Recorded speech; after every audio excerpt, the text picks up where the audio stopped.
digamos, solucionable, ¿no? Para que ese varón tenga descendencia. ¿Por qué? Porque produce pues pocos, pero produce. Entonces se hace uso de ¿qué? De la fertilización asistida. Pero hay espermatozoides. Pero si hay un varón que no produce espermatozoides, asospermia, ya no hay de dónde sacar espermatozoides. Y hay casos, sí. Por ejemplo, personas que son sometidas a mucha radiación, ¿no? Dejan de producir espermatozoides. O que trabajan a altas temperaturas también. O por el uso inadecuado de ciertas, los ciclistas, por ejemplo, que utilizan esa ropa y tienen los testículos sometidos a altas temperaturas, también afecta la producción de espermatozoides. Entonces he dicho que oligospermia, asospermia, pero no solamente hace falta que haya una buena cantidad de espermatozoides, sino que estos espermatozoides también tengan una motilidad adecuada. Una motilidad, y la motilidad se mide por grados. Grado 1, grado 2, grado 3. O sea, si no tienes un gran porcentaje de espermatozoides que tenga una buena motilidad, pues vas a entrar en una condición de astenosospermia. ¿Qué significa astenia? Alguien que está cansado, ¿no? No se mueve. Entonces, la astenosospermia es cuando los espermatozoides no tienen una motilidad adecuada. Y para poder llegar a la trompa uterina, tienen que tener una motilidad adecuada. ¿Correcto? Entonces ya he hablado cuántos términos: oligospermia, asospermia, astenosospermia. Y otra cosa importante, recuerden ustedes que los espermatozoides están pegados así. Esta es la célula de Sertoli y acá están pegados, y en la espermiación se desprenden, pero muchos de ellos, y es normal en una muestra de líquido seminal, cuando se hace un espermatograma, cuando un varón tiene dificultades va y le hacen un espermatograma, y en el espermatograma se ve pues cantidad, morfología, motilidad, todo eso. Ese es el estudio. Y se encuentra normalmente, chicos, en una muestra un porcentaje de hasta 20% de espermatozoides que pueden tener 2 cabezas o 2 colitas. O sea, como está la cantidad, ¿ya? Y a eso se llama teratosospermia. Cuando el porcentaje de espermatozoides anormales es muy elevado, más del 20%, entonces estamos frente a una terato. ¿Qué es la teratología? ¿Qué estudia la teratología? Ya se van culturizando un poco. La teratología estudia las malformaciones. En embriología hacemos teratología, ¿no? Todas las malformaciones que se pueden producir en el desarrollo embriológico. Entonces, en asociación a eso, la formación de un espermatozoide con 2 cabecitas o 2 colas, pues es un monstruo, que estudia las malformaciones, ¿no? Los monstruos.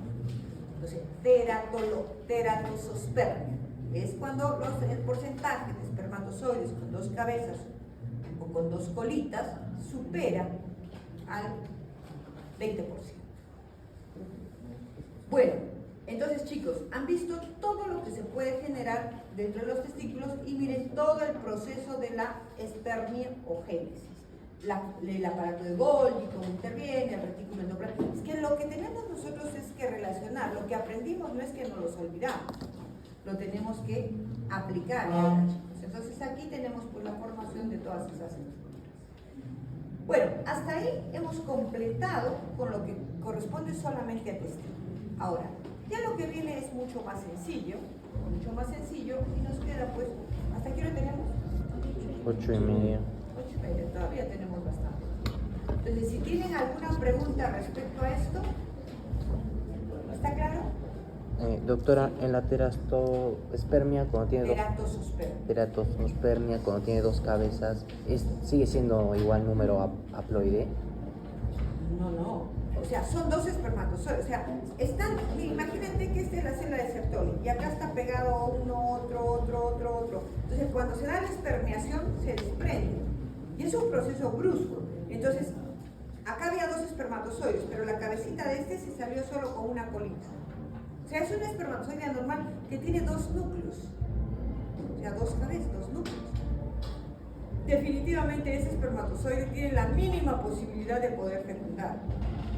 Acuérdense que los espermatozoides tienen que ascender desde la vagina, rompiendo todas las barreras, los pliegues, el moco del cuello uterino, o sea, todas las barreras, y tienen que llegar a la trompa uterina. Entonces en el camino van quedando muchos. Los más, uno con 2 cabezas o uno sin cola, imposible, pues son los primeros que son eliminados, ¿no? Entonces es una carrera. Por eso en la presentación les puse un montón de espermatozoides, ¿no? Todos compiten, todos trabajan finalmente para que solo unos cuantos lleguen. Y solo uno, escuchen bien, uno es el que va a ingresar. Y solo uno es el que va a ser reconocido por una zona del ovocito que lo vamos a estudiar en la próxima clase, que se llama la membrana o zona pelúcida. O sea, jamás tengan en mente que ingresan 2 espermatozoides. No, no pueden ingresar. Cuando hagan embriología, en la clase de fecundación les van a explicar claramente, yo enseño embriología, por eso es todo el proceso, pero no acá. En embriología les van a explicar que la membrana pelúcida que se forma en el folículo primario, contiene una serie de receptores que reconocen al espermatozoide. Si no lo reconocen, no ingresan. Entonces, existen parejas que no pueden tener hijos. Se hacen todas las pruebas y aparentemente no existe parejas.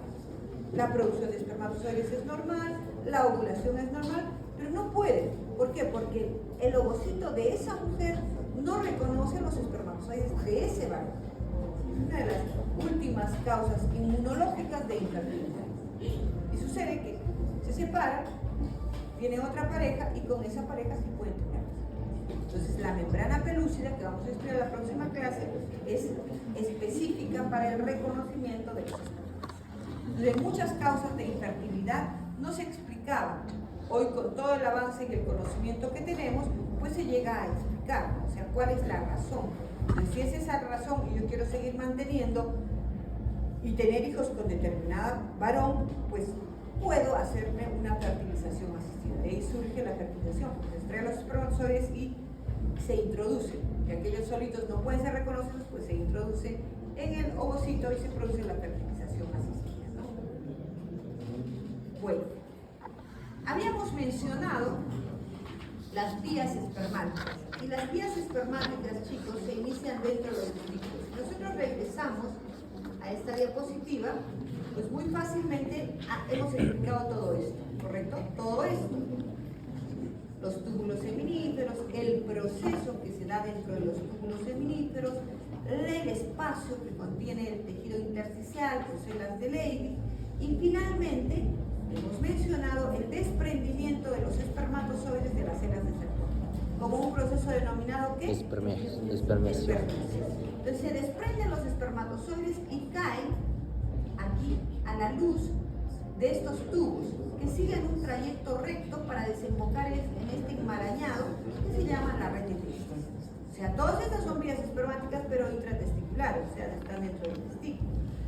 Entonces, esas son las que vamos a describir. Miren cada una de ellas y vamos a ver, siempre ustedes asocien la parte anatómica con la histológica. Pues estos primeros tubos son tubos que recepcionan.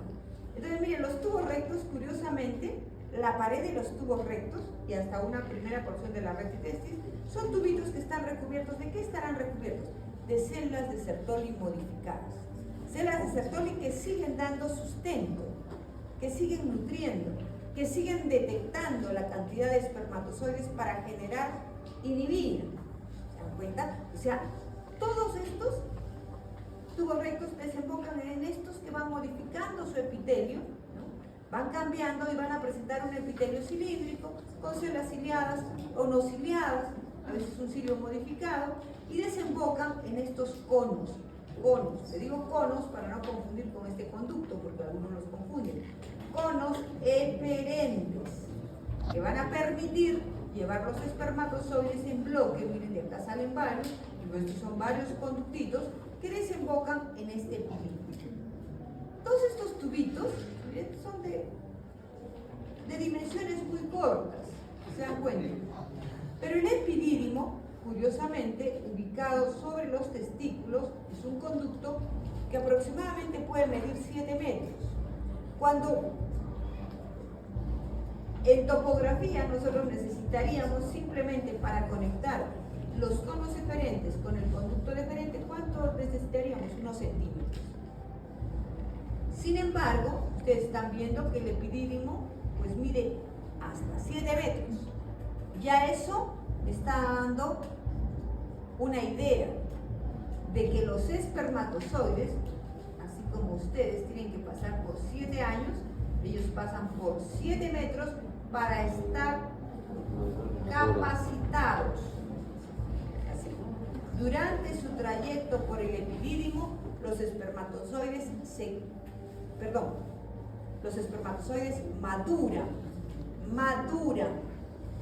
¿ya? Pero a la vez son decapacitados.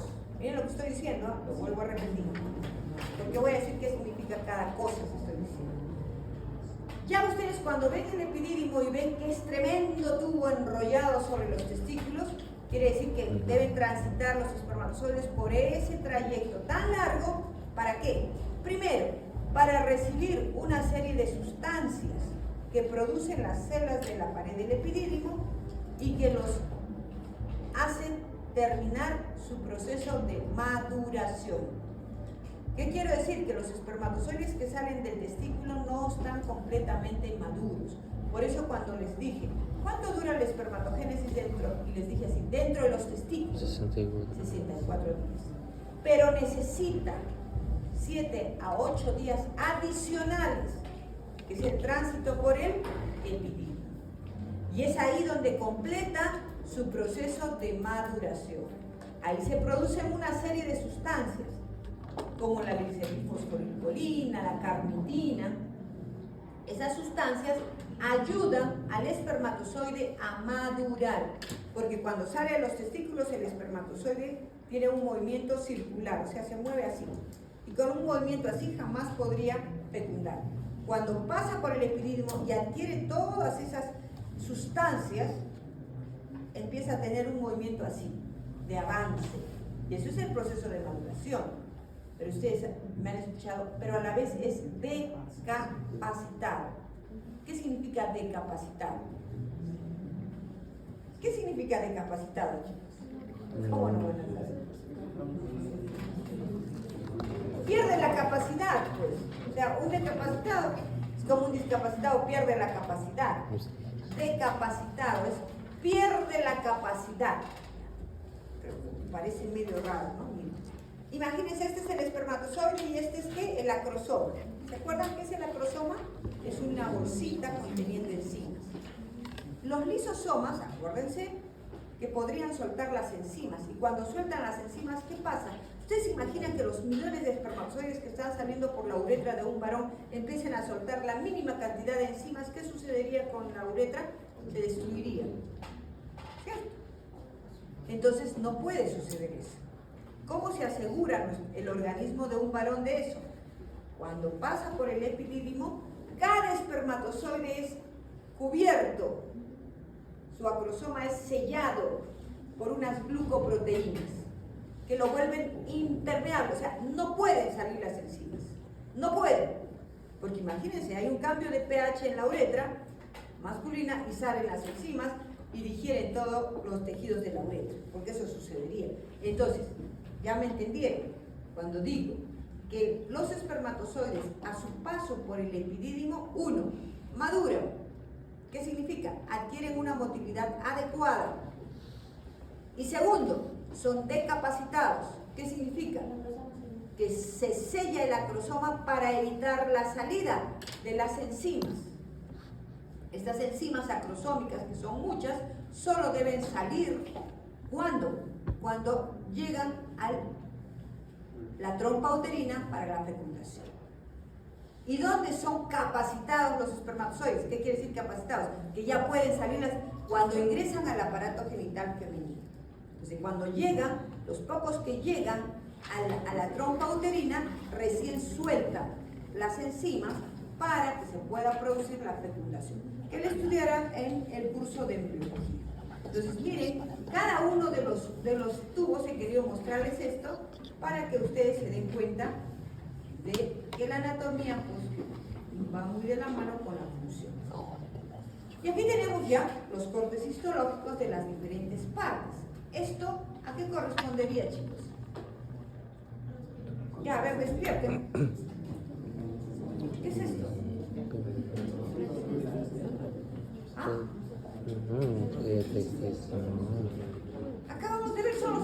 seminíferos. ¿Qué les pasa? Están durmiendo. Son los túbulos seminíferos, chicos. Y miren, desembocan ¿en qué? En los tubos rectos. Y de ahí siguen ¿a dónde? A la red de testis. Entonces, y de la red de testis, ¿qué he dicho? Los tubos rectos son tubitos que tienen un epitelio formado por células de Sertoli modificadas. Muy bien.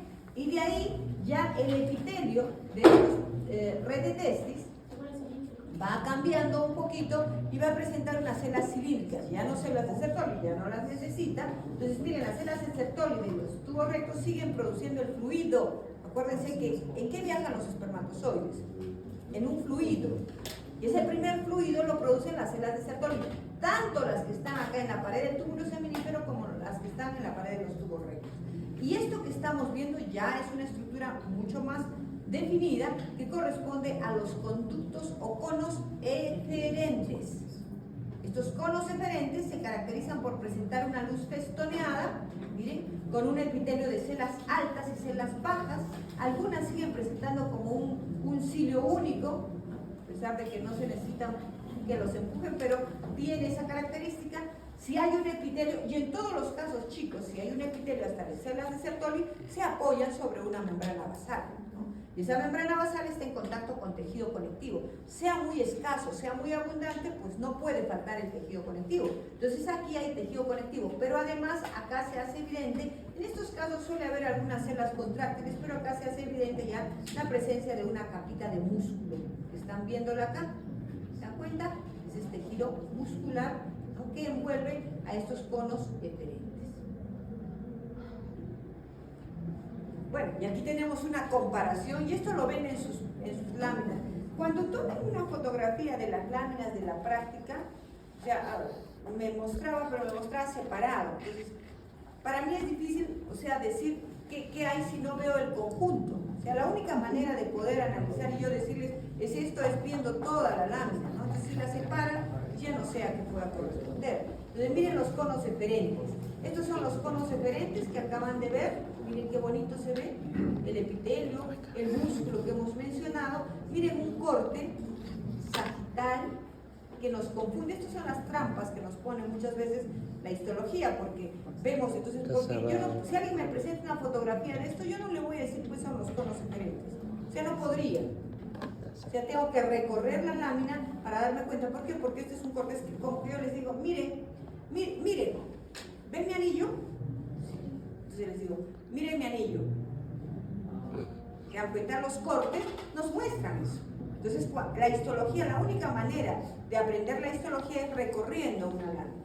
Porque un corte puede mostrarnos algo que nos haga dudar. Entonces, si a mí me ponen solo esto, pues no sé qué es. Déjame ver lo demás para poder precisar a qué corresponde lo que estamos viendo. Pero miren la diferencia entre este lindo órgano, que ustedes ya lo conocen, y que lo hemos visto en el curso pasado. ¿Se acuerdan que habíamos visto en el curso pasado? Muy bien, el aparato de Golgi. Y tiene relación con lo que acabo de mencionar. Acuérdense que el epidídimo es un tubo a través del cual circulan los espermatozoides. Miren acá. Y acabo de contarles yo que a su paso por el epidídimo, ¿qué va a pasar con los espermatozoides? Van a madurar, movilidad mejor y van a encapsular su cromosoma, va a estar así. Ajá, van a perder la capacidad de que salga. Miren, y cuando hagan fecundación van a ver que una de las etapas de la fecundación es reacción acrosómica. Y la reacción acrosómica justamente es limpiar esas glucoproteínas para permitir la activación y la salida de las enzimas, ¿no? Entonces, en el epidídimo, justamente hay una razón. Acuérdense, aquí nosotros que hemos estudiado el aparato de Golgi. ¿Y qué función cumple el aparato de Golgi? Empaquetar sustancias